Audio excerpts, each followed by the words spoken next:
शांति। 29/10/2022 के ईश्वरीय महावाक्य हैं। आज के मीठे मीठे प्यारे प्यारे बाबा के मुरली के महावाक्य हैं। बाबा ने कहा, मीठे बच्चे, हीरे जैसा जीवन बनाने वाले बाप को बहुत खुशी खुशी से याद करो तो जंग निकल जाएगी। बाबा कहते हैं, जो तुम्हारे आत्मा में 5 विकारों की जंक है ना, वो जंक मुझ बाप को याद करने से निकल जाएगी। तुम्हारा ये संगम युग बहुत बहुत बहुत अच्छा श्रेष्ठ युग है। धर्मायु, कमायु, हीरे जैसा जीवन बनाने वाला यह संगम युग है। तो अपने सिकिलधे, जो हम बच्चों से बिछड़े हुए कल्प पहले, है ना, बाबा हमसे मिले हैं। तो जब बच्चे बाप से मिलते हैं बहुत समय के बाद, तो कैसे खुश हो जाते हैं, ऐसे ही बहुत खुशी से याद करना है। तभी फिर तुम्हारे अंदर जो जमी जंक है वो निकल जाएगी। प्रश्न है, माला का दाना कौन बनेंगे, उनका पुरुषार्थ क्या है? उत्तर, माला का दाना वही बनेंगे जिससे अंत में कुछ भी याद ना पड़े। ऐसे बच्चे जो कर्मातीत अवस्था को पाएंगे वही माला का दाना बनेंगे। कोई बहुत धनवान है, अनेक कारखाने आदि हैं, तो वह सब भूलना पड़े। किसी में भी ममत्व ना रहे, मेरा मेरा ना हो, बस यह भाई आत्मा है, यही रूहानी कनेक्शन है। बाबा ने खुद को प्रत्यक्ष करने की बात कही है, तो प्रेम से प्रत्यक्ष होना। और प्रेम कौन सा? आत्मिक प्रेम। अशरीरी बनकर खुद आत्मा खुद को समझो, परमात्मा से कनेक्शन जोड़ो। और इस संसार में जो भी है सर्व आत्माओं को यहाँ प्रकृति के बीच देखो, है ना, और आत्मा भाई देखो। तो इस तरह से कनेक्शन जब आत्मिक होगा ना, तो विश्व एक परिवार, एक पिता की संतान होगा, तो प्रेम बढ़ेगा, है ना। और प्रेम का सागर बाप है, तो हम बच्चे भी तो मास्टर प्रेम के सागर हैं। तो बाबा कहते हैं, यही रूहानी कनेक्शन है और कोई कनेक्शन नहीं। ऐसे रूहानी कनेक्शन रखने वाले, सब कुछ भूलने वाले बच्चे ही माला में आ सकते हैं। ओम शांति। रूहानी बाप रूहानी बच्चों को समझाते हैं। यह तो जरूर पक्का निश्चय हो गया होगा कि हम आत्मा है, रूहानी बाप की संतान। तो बाबा कहते, यह तुमको तो अब निश्चय हो गया ना कि तुम आत्मा हो और परमात्मा बाप के बच्चे हैं। तो सभी ब्रदर्स ही हैं। ब्रदर्स को बाप ने डायरेक्शन दिया है कि मुझ पतित पावन बाप को याद करो। तो याद करते हो या बुद्धि का योग कहाँ और जगह भटकता है। माया भटकाएगी जरूर, ना चाहते हुए भी तुम्हारी बुद्धि कहाँ ना कहाँ भागती रहेगी, उलझ जाती है ना पल में। बच्चों के अंदर चलना चाहिए कि बाबा ने हमको सृष्टि का चक्र का ज्ञान दिया है, 84 जन्मों की कहानी पढ़ाई है। यह 84 का चक्र पूरा हुआ है, हम फिर से घर जाते हैं। अनेक बार हम याद की यात्रा से पवित्र बन करके घर गए हैं, पहली बार नहीं है। तुम्हारी बुद्धि में आता है कि हम सब भाई भाई हैं, इसमें जिस्म की कोई बात ही नहीं है। तुम जिस्म को याद नहीं करो, जो जहाँ से मिला है उसे वहीं छोड़ना है, इसीलिए याद करके कोई फायदा भी नहीं है। बाबा कहते हैं, मैं तो इसलिए तुमको कहता हूँ ताकि जीवन अच्छे से चला पाओ और अच्छे से जा पाओ। जैसे आए वैसे जाना है, तो उसके लिए मेहनत ना लगे, है ना, तुमको कष्ट ना हो इसके लिए। क्योंकि जो मैं कहता हूँ वही सत्य है, ऐसा नहीं कि तुम यहाँ ही रह जाओगे, है ना। जाना तो है, क्यों ना हम परमात्मा की याद में और खुशी खुशी जाएं। जबरदस्ती जाएंगे तो कष्ट होगा, है ना। बाबा कहते हैं, इसलिए तुम क्या करो, जिस्म को याद मत करो, सिर्फ हम आत्मा हैं, हम ही पावन सतो प्रधान थे, अब पतित बने हैं तो हीरे जैसा जीवन बनाने वाले बाप को खुशी से याद करना है, जिससे जंक निकल जाए। तो बाप समझाते हैं, बच्चे पहले पहले अपने को आत्मा समझो, यह भी ज्ञान है, फिर बाप को याद करो, यह है विज्ञान। क्योंकि आत्मा को ज्ञान से परे विज्ञान में शांत घर में जाना है। आत्मा का स्वधर्म भी शांत है और घर भी शांत है, तो पहले हमको वहां पहुंचने का है। बाबा भी वहां से आए हुए हैं, दूरदेशी है ना, दूर देश का रहने वाला, परंतु मनुष्यों को इन सब बातों का पता नहीं है। यह पारलौकिक बाप सम्मुख बैठ बच्चों को समझाते हैं, है ना। हमारे साथ में परमात्मा का प्रैक्टिकल में संबंध है और सन्मुख हो बाप हमें बैठ समझाते हैं। बच्चों में परम धाम से तुम बच्चों के पास आया हूँ, ड्रामा के प्लान अनुसार क्यों आया हूँ, तुमको वापस ले जाने के लिए। अभी तुम पतित विकारी हो गए हो, जन्म जन्मांतर विकार से ही पैदा हुए हो, इसलिए भ्रष्टाचारी कहा जाता है। कुक वंशावली है ना, कोक से जन्म हुआ, तो इसीलिए बाबा कहते विकार से जन्म हुआ ना, तो हम भ्रष्टाचारी से श्रेष्ठाचारी कैसे बने, यह बाप समझाते हैं। बच्चे मुझे याद करो तो पवित्र श्रेष्ठाचारी बन जाएंगे, क्योंकि पवित्रता का सागर जो है, जो ज्ञान सूर्य है, जिसमें गुण होते हैं, वही जब हम उनको याद करते हैं, उनके साथ रहते हैं, तो हमारे में भी वो गुण आने लग जाते हैं। तो जो सर्वशक्तिमान, सर्वोदया, सर्व कल्याणकारी, विश्व कल्याणकारी बेहद के बाप में जो भी गुण हैं, उनकी याद में हम रहेंगे, तो हमारे में भी वो पवित्रता के, प्रेम के, शक्ति के, शांति के, ज्ञान के, है ना, वो सब हमारे में गुण आने लग जाते हैं। फिर हम श्रेष्ठाचारी बन जाएंगे। तो इस याद में तुम सब कुछ कर सकते हो। ऐसे नहीं कि धंधा धोरी नहीं कर सकते हो, सब कर सकते हो। ऐसा कौन सा काम है जो बुद्धि को हमें स्थिर रख के करना? कुछ एक है काम, लेकिन सारे काम तो बुद्धि को कंसंट्रेट करके नहीं करे जा सकते। तो धंधे में रह करके, कर्म में रह करके, कर्म योगी कहा है ना, सहज योगी कहा है, तो चलते फिरते, उठते, सोते, खाते, बैठे याद करो, है ना। बच्चे बाप से पूछते हैं, बाबा माला के दाने कौन बनेंगे, ना। बच्चे माला का दाना वही बनेंगे जो कर्मातीत अवस्था को पाएंगे, जिसको अंत में कुछ भी याद ना पड़े। कोई बहुत धनवान है, अनेक कारखाने आदि हैं, तो वह सब भूलना पड़े। तुम्हारे पास जो कुछ भी है, बाबा कहते हैं तुम्हारे पास तो कुछ भी नहीं है। तुम जानते हो हम बाप के बच्चे हैं, भाई भाई हैं। हाँ, हमारा किसी में भी ममत्व नहीं है, मेरा मेरा तो नहीं है ना, बस यह भाई है, यही कनेक्शन है आत्मा का कनेक्शन परमात्मा से, और परमात्मा के जो भी बच्चे हैं उनसे भी आत्मा भाई भाई, और कोई कनेक्शन नहीं। इसे कहा जाता है रूहानी कनेक्शन।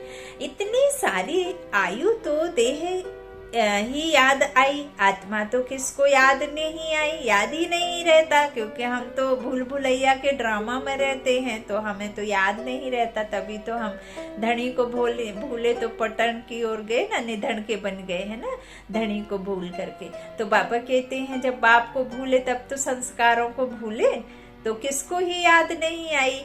यह भी ड्रामा बना हुआ है, इसमें भी बाबा किसी को दोषी नहीं मानते हैं। तो यह बातें बाप समझाते हैं और पावन बनने के लिए पुरुषार्थ कराते हैं।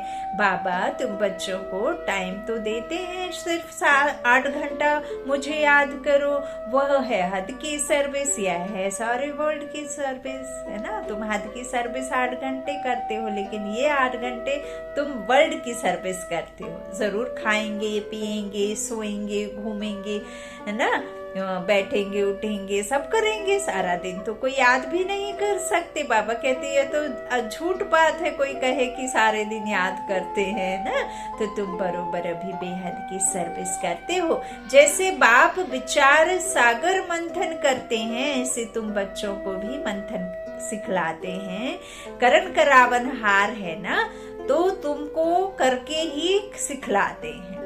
पुरुषार्थ करते करते तुम्हारी विजयी माला बन जाएगी। सतयुग त्रेता में जो भी आते हैं वह विजयी होते हैं। फिर सब एक्टर्स इस नाटक में पार्ट बजाने के लिए नंबरवार आते हैं। ऊपर से सब इकट्ठे तो नहीं आ जाएंगे स्टेज पर कोई भी एक्ट करने के लिए। हीरो, विलन, माँ, पिता, बाप सब तो नहीं आ जाते हैं ना, भाई बहन, फ्रेंड सब नहीं आते। जैसे जैसे जो सीन में होते हैं वैसे वैसे स्टेज पे आते हैं। फिर लास्ट में सब इकट्ठे स्टेज पे आके फिर घर जाते हैं ना। तो ऐसे ही ये बेहद का ड्रामा है। इसमें भी ऐसा नहीं है कि जो सतयुग में आएंगे फिर वो वापस घर चले जाएंगे, फिर ड्रामा में बाद में जब उनका पार्ट आएगा तब आएंगे। नहीं, बाबा कहते हैं जो आया फिर वापस ना जा सके जब तक उसका पूरा ड्रामा यहाँ का पूरा ना हो जाए। बाकी भी सब आते हैं ना। हम ड्रामा के लिए घर से निकलते हैं ना, और जाने का समय मुकर्रर नहीं रहता है ना। तो बाबा कहते हैं टाइम से पहले आ जाते हैं, लेकिन फिर जाना तो तभी होता है जब स्टेज पर सब आ जाए, है ना, सबको आना होता है।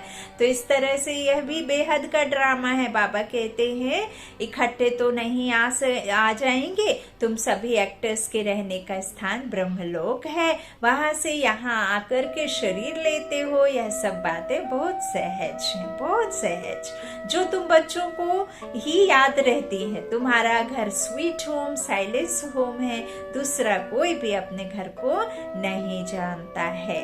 देखिए, हैं तो सभी परमात्मा के बच्चे और सभी शांति धाम के निवासी हैं। सब आत्माएं शांति धाम की निवासी हैं। लेकिन बाबा कहते हैं तुम बच्चे जानते हो, तुमको एहसास होता है साइलेंस होम का और तुम्हारा स्वीट होम का, क्योंकि तुम्हें ये बुद्धि रूपी त्रिनेत्र जो बाबा ने मन बुद्धि के विमान में बैठ जाने की, जो बाबा ने हमें दिव्य दृष्टि ज्ञान चक्षु दिया ना, उस ज्ञान चक्षु से हम जाते हैं और हम ही समझते हैं ना, आत्मा का नॉलेज लेते हैं, तब तो फिर हमारा शरीर पर परमात्मा के पास जाते हैं इस आधार के द्वारा।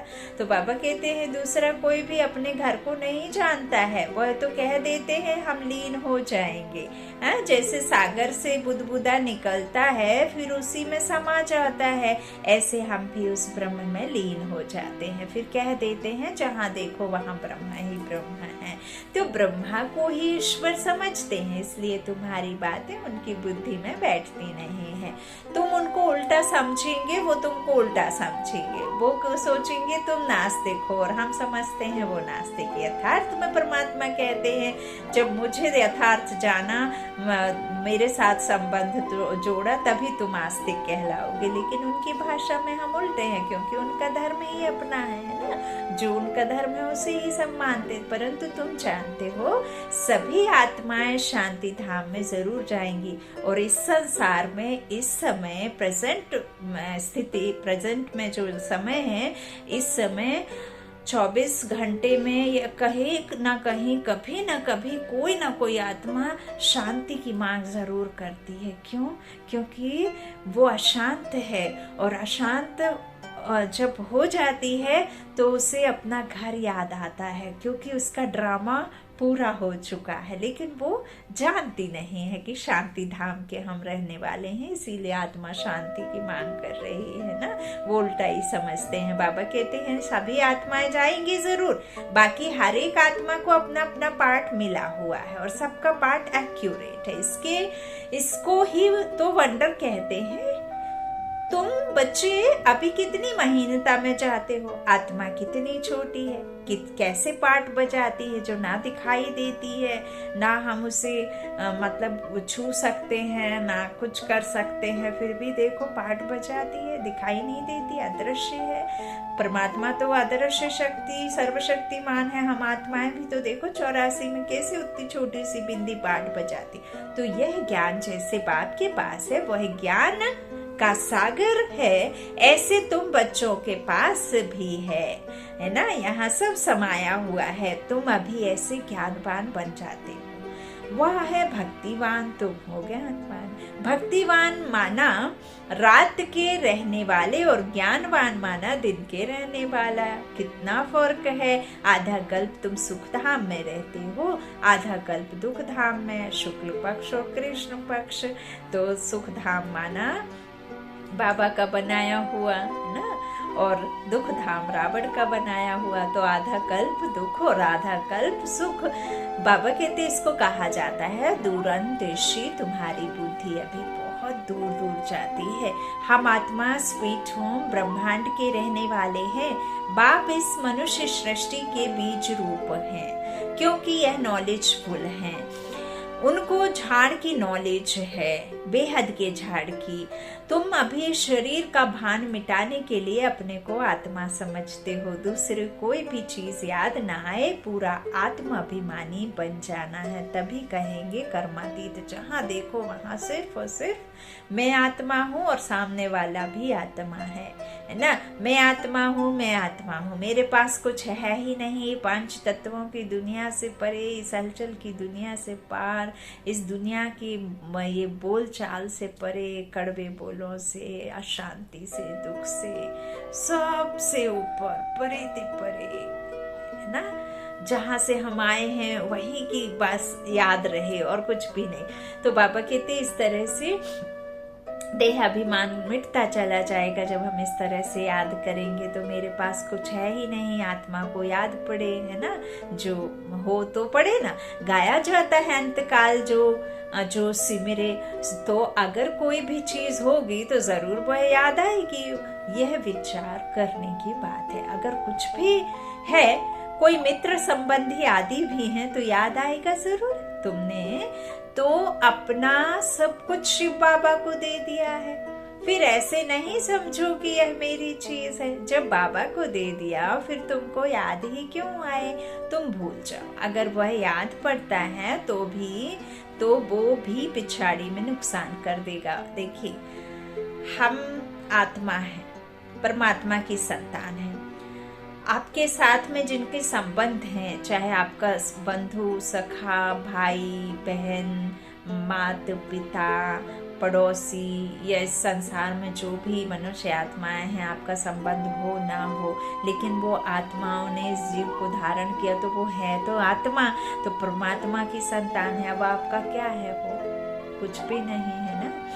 तो बाबा कहते हैं इस तरह से पिछाड़ी में अगर याद रहेगा तो नुकसान कर देगा। अभी तुमको यह सब नई नई बातें मिलती हैं, पुरानी कोई भी चीज तुम्हारे पास नहीं है। जैसे पुरानी चीजें सब करने घोर को दे देते हैं ना, देते हैं कि नहीं, तो ऐसे तुम भी अपना सब कुछ दे देते हो, फिर याद नहीं आनी चाहिए। बस यही याद रहे कि मैं भाई आत्मा हूँ, बाबा का बच्चा हूँ, मेरे पास कुछ भी है ही नहीं। मेरे पास ना दिमाग है, ना मन है, ना बुद्धि है, ना शरीर है, ना धन है, ना दौलत है। जो भी है वो है और मैं हूँ, है ना। तो इस तरह से ऐसा आपको समझना है, फील करना है, अनुभव के साथ रहना है। ऐसे नहीं है कि सिर्फ मुख से बोलना है ना। तो बाबा कहते हैं इस तरह से मैं भाई आत्मा, मैं आत्मा बाबा का बच्चा हूँ, मेरे पास कुछ भी है ही नहीं, शरीर भी नहीं है। फिर नई दुनिया में सब नई चीजें मिलेंगी। वहां तो हीरे जवाहरात के महलों में जाएंगे, पूरी दीवारों की दीवारों सोने की रहेंगी। तो वह भविष्य की बात हुई। बाबा पूछते हैं बच्चे तुम क्या बनेंगे? तो बच्चे कहते हैं बाबा हम तो नारायण बनेंगे। यह तो खुशी की बात हुई ना। परंतु अभी जब कोई भी पुरानी चीज याद ना आए तब माला का दाना बनेंगे। 108 की माला तो राजा ही की है। मंदिरों में फिर 16,108 की भी माला रखी होती है। तो माला के दाने बहुत ही बनेंगे। जितना जल्दी आएंगे उतना सुख पाएंगे। जो पीछे आते हैं उन्हें इतना सुख नहीं, उन्होंने नहीं पाया इतना सुख, तो उनके लिए थोड़ा टाइम सुख है तो दुख भी कम ही पाएंगे, है ना। बाबा कहते हैं बच्चे यह ख्याल रखो कि पिछाड़ी में कुछ भी याद ना आए। जो अर्पण किया हुआ है वह भी याद नहीं आना चाहिए कि मैंने ये दे दिया वो दे दिया, है ना। बाप कहते हैं मैं ऐसी कोई चीज नहीं लेता हूँ जो रह जावे और उसका वहां भर कर देना पड़े, क्योंकि मैं गरीब निवास हूँ। कई हैं जो देकर फिर जब कोई कारण से भागंती हो जाते हैं तो मांगने लग पड़ते हैं। माया उनको एकदम डस लेती है। नहीं तो कहते हैं चाहे मारो चाहे प्यार करो, चाहे सुख में रखो चाहे दुख में रखो, तेरी मर्जी में तेरी अर्जी मेरी मर्जी, है ना, और तेरी मर्जी मेरी अर्जी, ऐसे सब कहते हैं ना कि जो जैसे रखोगे वैसे रहूंगा। कहना आसान है बाबा कहते हैं, लेकिन फिर उस पर अमल भी करना है ना। बाबा कहते हैं चाहे मारो चाहे प्यार करो, यह मस्ताना तुम्हारा दर कभी नहीं छोड़ेगा, कभी नहीं भूलेगा। तुम बच्चे यहाँ नर से नारायण बनने के लिए आए हो, तुम्हें कितना बड़ा वर्षा मिलता है, फिर यह क्यों कहते हो कि हम देते हैं? किसी को दान दिया तो मैंने दिया, अरे तुम्हें तो उसने दिया, तुमने निमित्त बन के उसको दिया।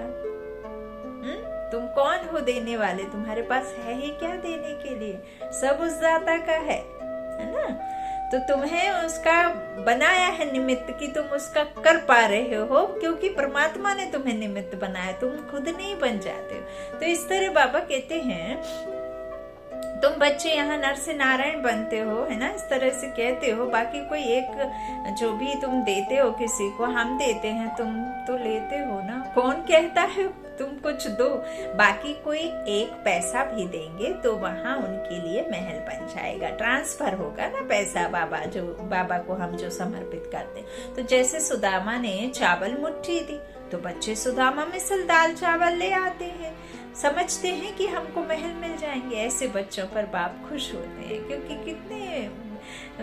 कितने दिल के साफ होते हैं ना, कितना समझ करके बाबा ने जो कहा वही मान लेते हैं, है ना। तो बाप खुश हो जाते हैं, होते हैं और कहते वाह, इनके नई दुनिया में महल बनने वाले हैं, क्योंकि बहुत प्यार और सद्भावना से ले आते हैं ना। बाबा तो भावनाओं का ही भूखा है, बाबा तो और कुछ चाहिए नहीं उन्हें। तो अहो भाग्य से बच्चों का बहुत ऊंचा पद पाएंगे, बाबा कहते हैं। अभी ड्रामा के प्लान अनुसार बाबा और तुम बच्चों की कदम कदम वही चाल चलती है जो कल्प कल्प चली है।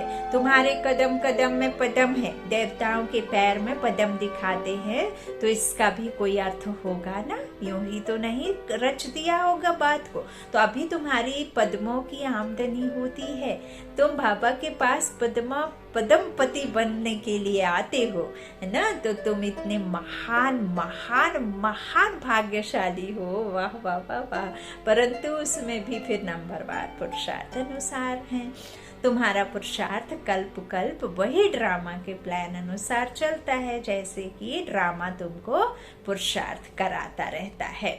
बाबा कहते हैं ईश्वर भी ड्रामा के अनुसार तुम्हें मत देते हैं, तो ड्रामा के वश हुए ना। फिर यह ड्रामा किसके वश है?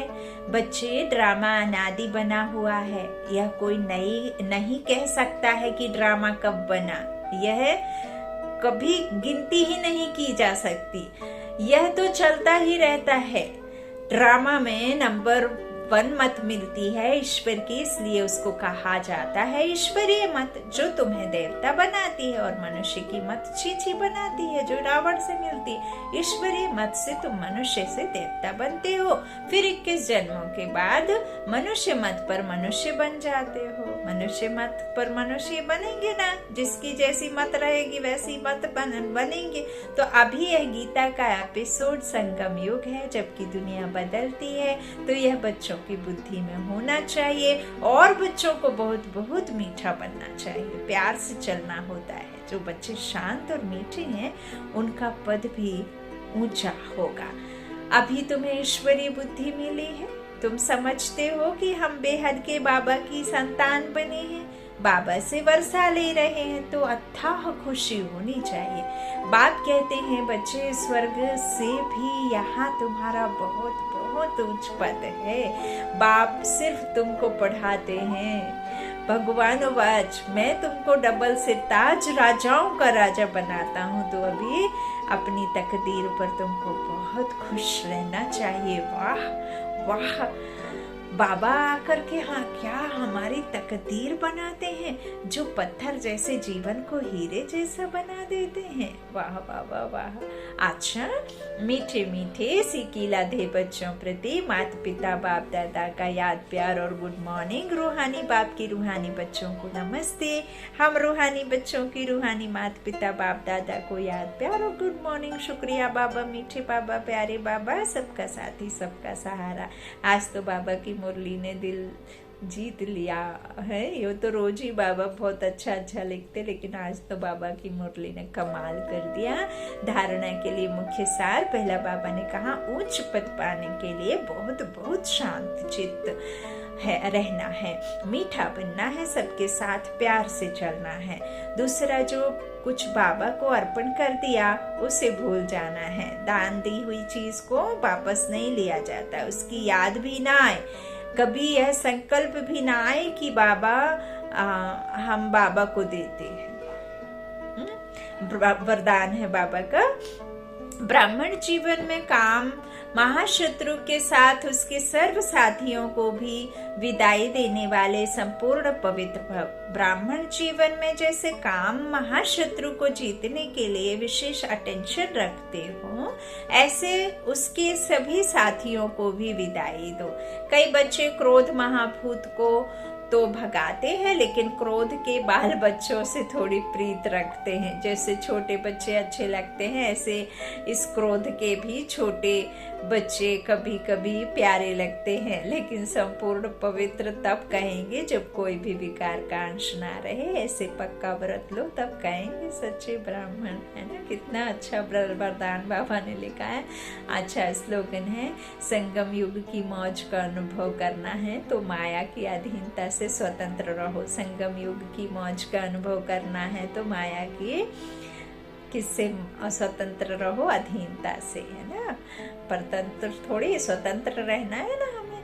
अच्छा, बहुत प्यारी मुरली है, सभी से कहूँगी कि जरूर सुना कीजिए। बहुत बहुत बहुत कल्याण है इसमें, पद्मो पदम की कमाई है ना। देवताओं के पैर में जो पदम दिखाया है, बाबा कहते हैं वही तो मैं तुम्हें बना रहा हूँ, है ना। अच्छा, ओम शांति। शुक्रिया बाप दादा, शुक्रिया आप सभी भाई बहनों के स्नेह का, प्यार का। Good night.